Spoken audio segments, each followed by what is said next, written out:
Welcome, everyone. I'm Joy Stafford with the Healthcare Partnerships team at MDA.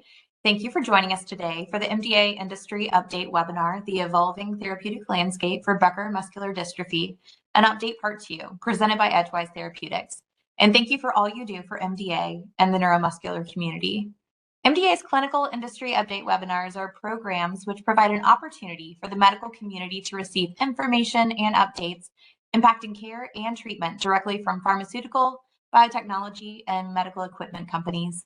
These webinars are just a part of MDA's medical education resources. We encourage you to visit the medical education pages of mda.org.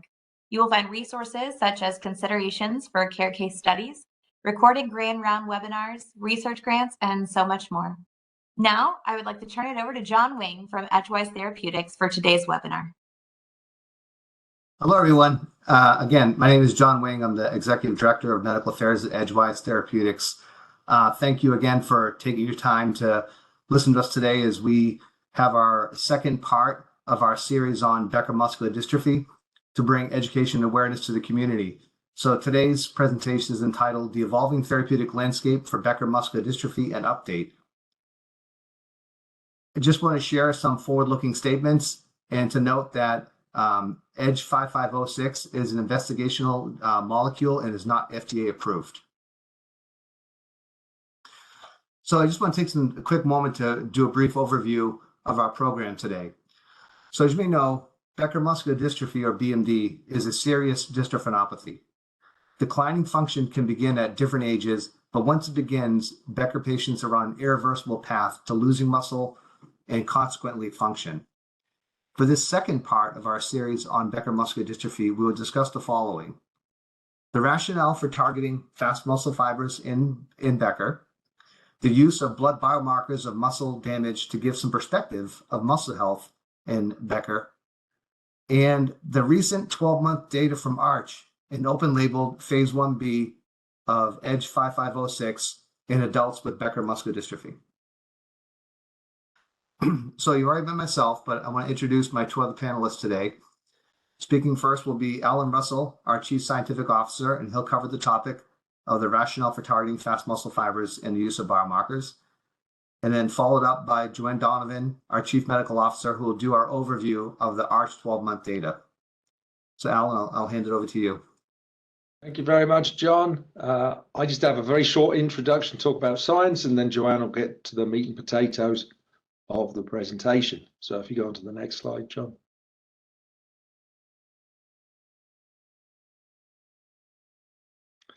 So the first thing to do is just to introduce the kind of structural function of dystrophin. Quite often you see these types of graphics on the left-hand side to show where dystrophin is. It doesn't necessarily tell you what it does, though. So dystrophin is a long protein that anchors the sarcomere, the contractile units of muscle, to the membrane and then to the extracellular matrix. But what does that really mean? And on the right-hand side, whoops, go back one.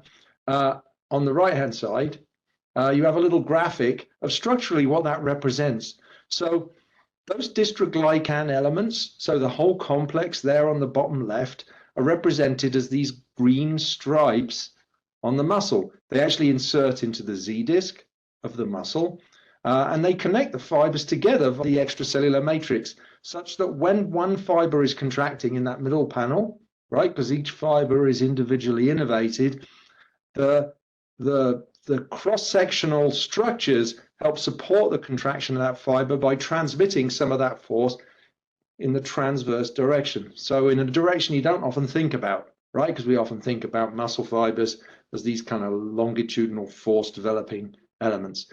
Now, of course, if you don't have the dystrophin element, the whole complex falls apart, or if the complex is dysfunctional, and then you can see that those muscle fibers, when they contract, are largely unsupported.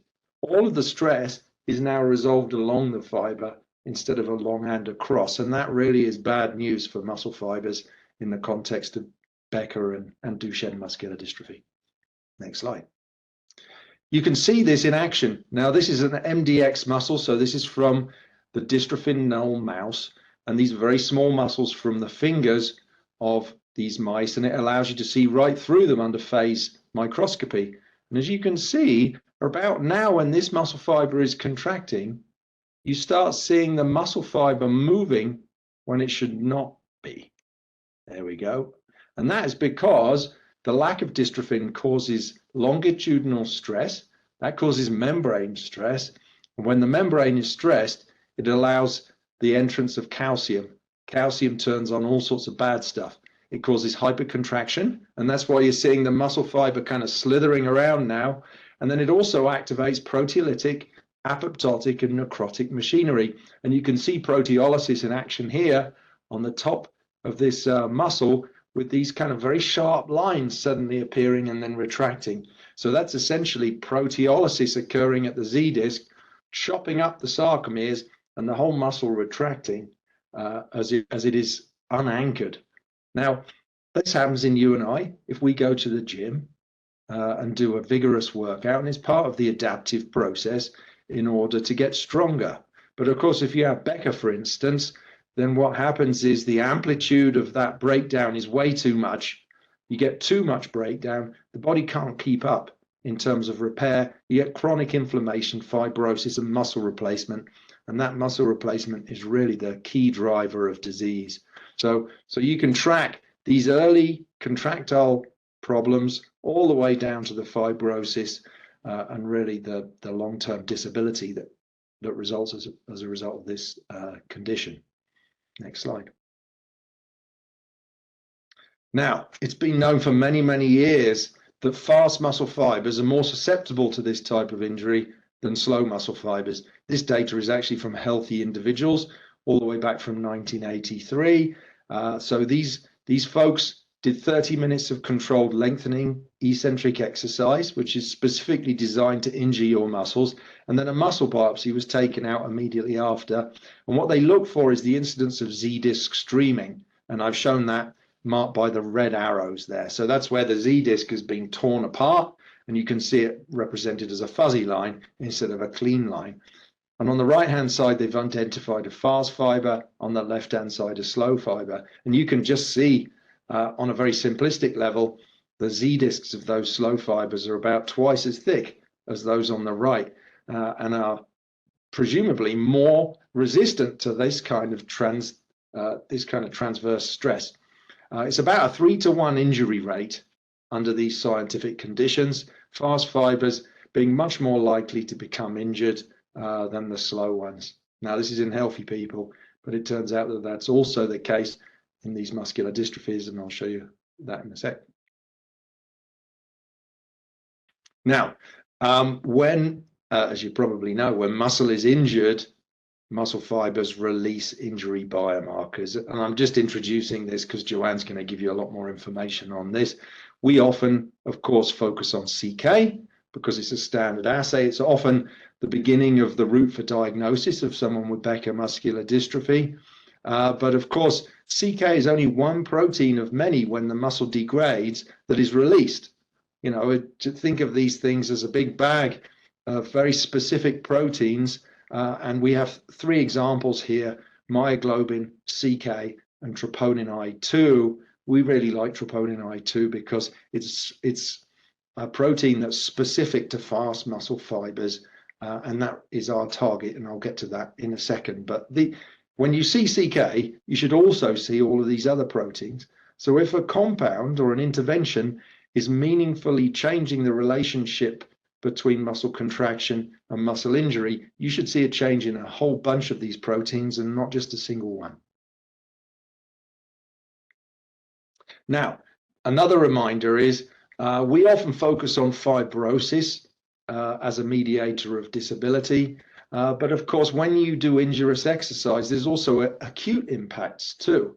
Now, this is again in healthy people, but presumably a person with Becker muscular dystrophy suffers a version of this every day too. So when you do injurious exercise, you get acute decreases in muscle strength, you get increases in muscle soreness, and you also get increases in muscle hardness. So essentially how much fluid is present in that muscle in the form of edema. And the combined effect of those 3 things is that your muscles don't work as well. So it's something to just bear in mind that you have both acute and you have chronic impacts of these types of muscle injury. And if you could arrest the injury, you might have effects on both of those, which could potentially lead to improvements of function, not just stasis as a result of decreasing fibrosis.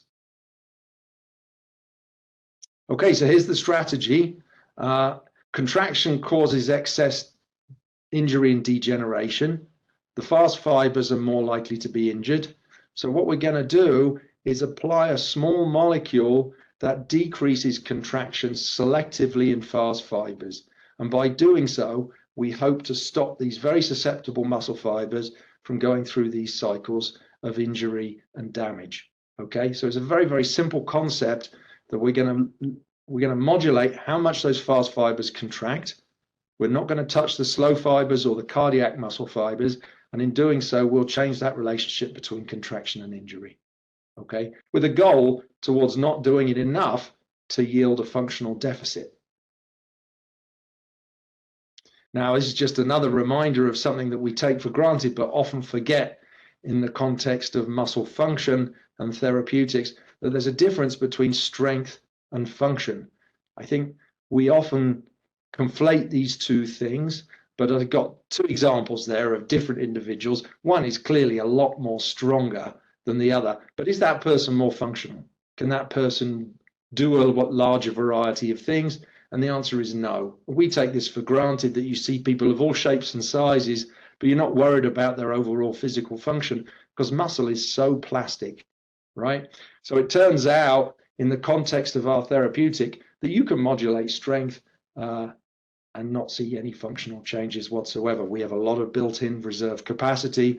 The target level of modulation for 5506 is very modest, and it really doesn't yield functional deficits at all. In fact, we see modest functional improvements in the context of Becker, and Joanne will tell you about that. Here's everything all at once. So we're returning to these lumbrical muscles. All right, the left-hand video is the one you already saw, where the muscle degrades as it's contracting. Now what we've done is we've added in the right-hand panel where we've added our compound 5506 for 1 hour before the intervention. I think it's contracting. Maybe not. Yes, there you go. So 1 hour of 5506 at 0.3 micromolar, that should be, not millimolar, don't get too scared, that should be micromolar, is enough to limit that muscle fiber to contracting at 85% of normal. So you've taken 15% of the contractile reserve off that muscle. It's really very modest in terms of the range of muscle fiber contraction, but it's enough to stop the stress. So by doing this, you've essentially normalized the stress inside the muscle to something it can deal with, right? So that fiber contracting at 100% is broken down and looking pretty shabby. And on the right-hand side, the thing just steams on. You haven't changed the dystrophin elements. You haven't changed the kind of molecular defect within the muscle, but what you have done is normalize the stress such that these stress channels aren't opened and the calcium doesn't enter. So by doing so, we hope to change the relationship between muscle contraction and muscle injury, such that when an individual with Becker, for instance, takes the compound, they shouldn't notice any difference, but when they move their muscles, those muscles should now not respond in an unhealthy way. They should respond in a healthy way. Okay. At this point, I'm going to hand you over to Joanne and talk to you later. Great. Next slide. Very nice to speak with you all today, and we are going to have an opportunity for questions later. So I believe you can do them you can do it in the chat box if you want to store that thought, and we'll be happy to chat later. Basically, what we've done is we've taken EDG 5506 into the clinic, and we have started with a phase 1 study and included adults with Becker. That led to an open label extension in those patients, and I'll show you information from that, the ARCH study.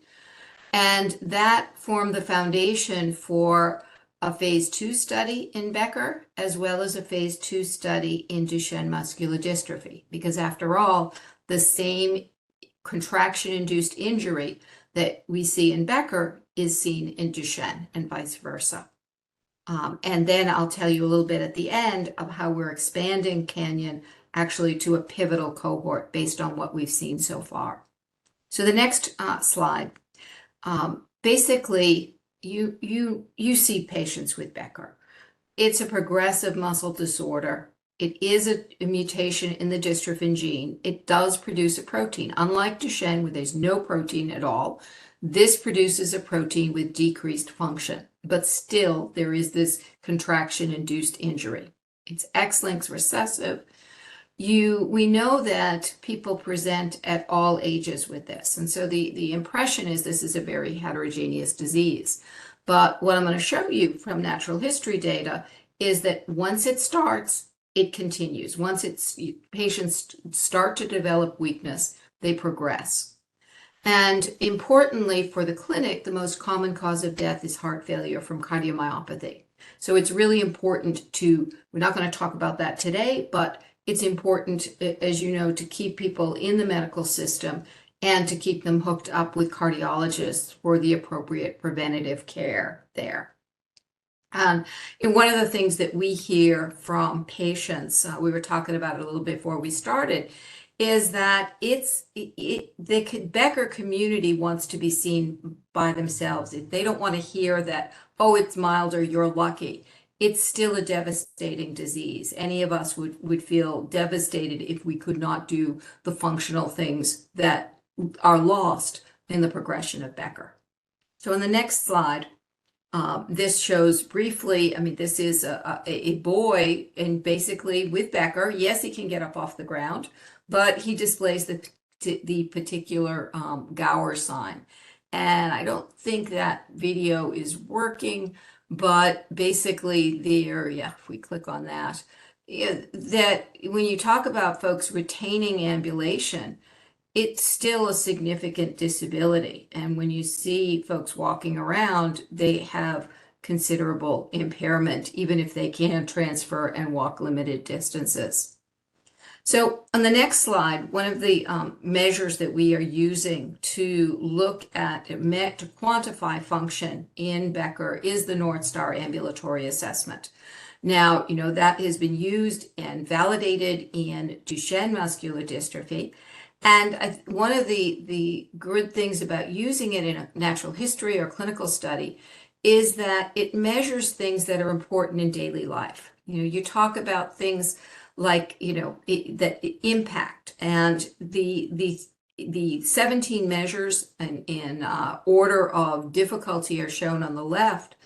But when you think of these, they translate very clearly into daily life. Climbing a step, even a single step. Can you do curbs, much less stairs? Can you stand on one leg and dress yourself? Can you stand from a chair so they can toilet it themselves? So these translate very clearly into measures of everyday life.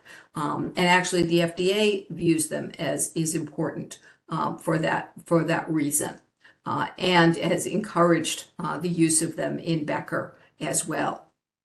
Now, in natural history studies, on the next slide, the North Star has been looked at over time. The scale goes from 0 to 34. 0 is basically non-ambulatory. 34 is non-ambulatory. And it's very interesting in that there is a ceiling effect, so that at 34, there's a variety of strengths, to Alan's point. But once they start to fall before 34, once they start to have to compensate, and I didn't mention, each of those 17 tasks is scored as not 0, not able to do, 1, able to do, but with compensation. So the Gowers, they have to push themselves up off. And 2, can do without compensation, can do as an unaffected person can do. So once they start to lose even a couple of points, it's downhill. This is a study of 100 patients or more in Padua, Italy, and they were followed over 5 years. So when they're still at the top, when they haven't shown any degree of compensation, they're not starting to get weak, they're good. They continue to be up there. But once they start to go, and that could be at any age, they have a progressive course over the next 5 to 10 years. And that's captured we looked at some of the patients in our study at baseline on the next slide, and we said, well, what kinds of activities does this translate to in different North Star scores? Because I think it's important to also give people a picture of what their life is going to be like in 5 years, in 10 years.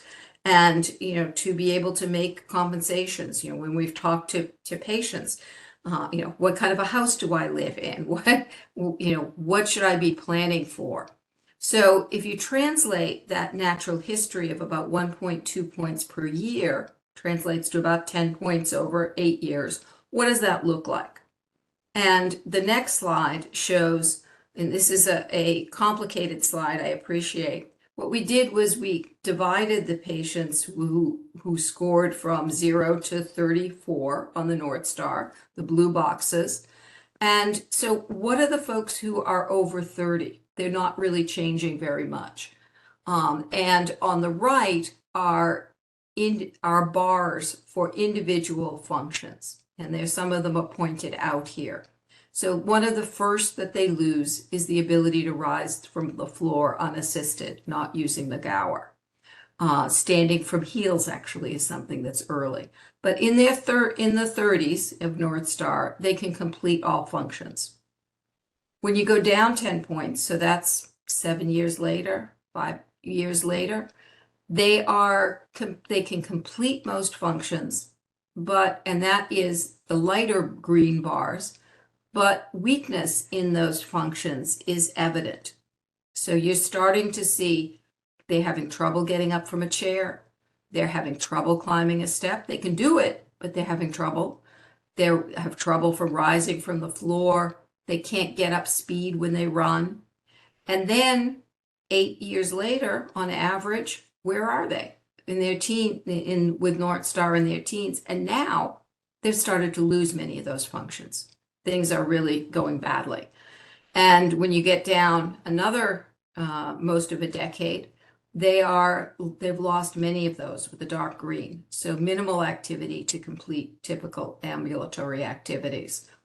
So as John said at the beginning, it's a serious disease, and they have life expectancies in their 60s and 70s if cardiac disease is not an issue. So they are looking forward, once they start to get weakness, they are looking towards having significant disability. So what have we done to try to help this community? The ARCH study is the open label study that we looked at in the patients who completed the phase 1. There were 12 patients, looked at safety and tolerability, of course. This is an open label study, and we dosed them with different doses of EDG 5506 over a year, actually. So major target is safety tolerability. So in the next slide, we saw that the drug was safe. Actually, one more slide. These folks that came into the trial were significantly impaired. They had a mean North Star of 15. So they are starting to lose many of the functions. They're clearly in the decline phase. And they're actually very different. They're more advanced than the boys who are typically in Duchenne studies. They've lost muscle mass. Their serum creatinine is low. Their DEXA shows decreased muscle mass. So in terms of safety, we saw that mostly typical things that would happen over 12 months. The most common adverse events that appear to be associated are dizziness and somnolence. We actually give the drug at night. It's something that tends to happen transiently at the beginning of dosing and then goes away.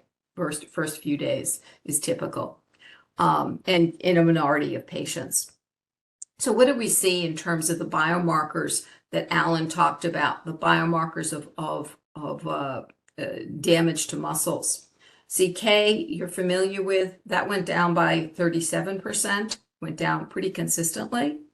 And we looked at fast skeletal muscle troponin, which is specifically in the fast muscle fibers, and that went down by 80%. We looked at other markers on the next slide. They went down early on. Within a month, they stayed down. And this allowed us to actually to look to select a dose for what is going to become our pivotal study, potentially registrational study in Becker. And excuse me, in the next slide, importantly, well, what's going on with function? And that natural history data of similar patients with similar North Stars on average would suggest in the purple that they should be declining. They should be going down 1.2 points per year. Not much, but steady.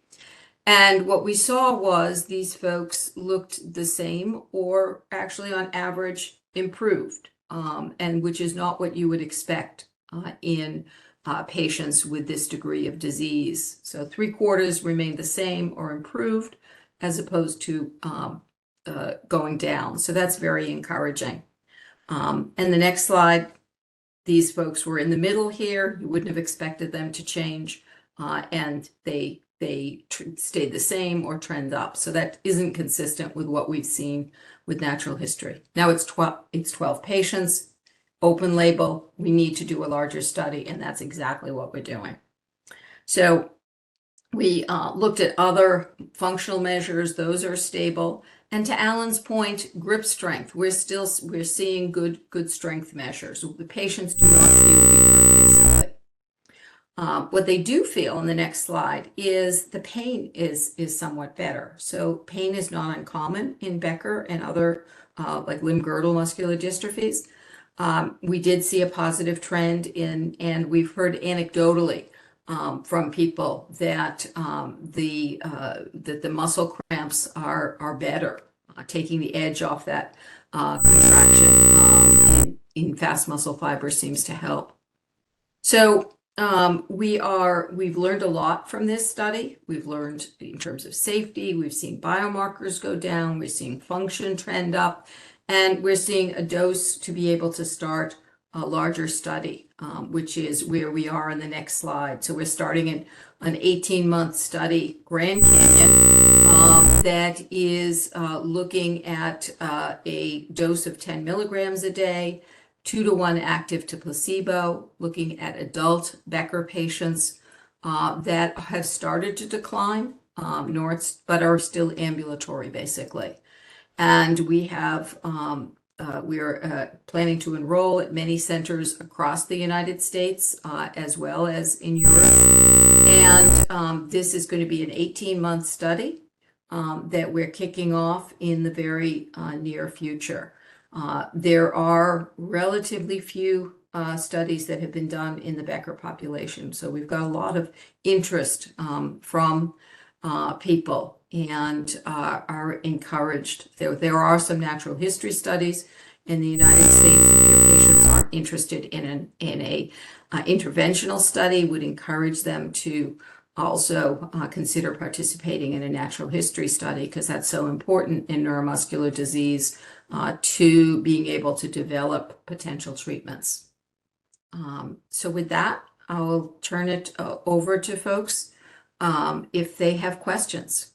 So thank you for your attention. I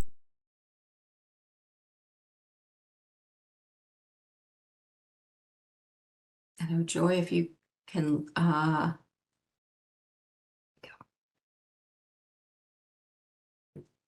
if there are any questions from the audience, you can type them into the chat box.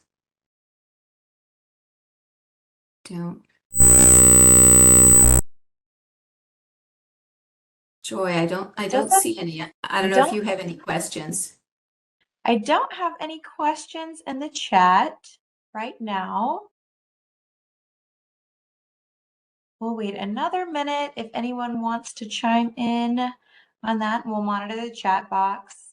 Yeah, and if not, we also should say that on our website, there are links to where you can find us and ask questions at trials at edgewisetx.com. And let us know if you have questions or if patients have questions and would be interested in learning more. Wonderful. Well, thank you so much for all the great information that you shared today. And thank you to Edgewise Therapeutics for the insightful presentation, and to our medical professionals for attending today's program. We hope that you'll join us in the future for industry update webinars. And One question. Oh, cardiac muscle. Alan? Thank you so much. Is that Gayula? So it doesn't directly affect cardiac muscle. So the compound 5506 is highly selective to fast fibers, and as such does not really affect slow fibers. That's the other half of skeletal muscle, and cardiac muscle fibers, although it does hit embryonic myosin, which is present in regenerating skeletal muscle fibers. So we protect those regenerating fibers too. We have done preclinical studies in an MDX model called the DBA2J MDX mouse. Now these mice really don't have any muscle regeneration, and they get a lot worse cardiac fibrosis. And we actually, in 2 separate studies, have seen nice decreases in cardiac fibrosis with this intervention too. So while not directly affecting the heart, what we believe is going on, but positive effects on the skeletal muscle knock onto that compartment. And if, of course, we could get that in Becker, that would be just terrific, but no direct effects on the heart. Good. No problem. Okay. Thank you, Yeah. everybody. Thank you, everyone. We hope that you have a wonderful day. Thank you, Joanne, Alan, and John, and Edgewise Therapeutics for being a part of today's industry update webinar.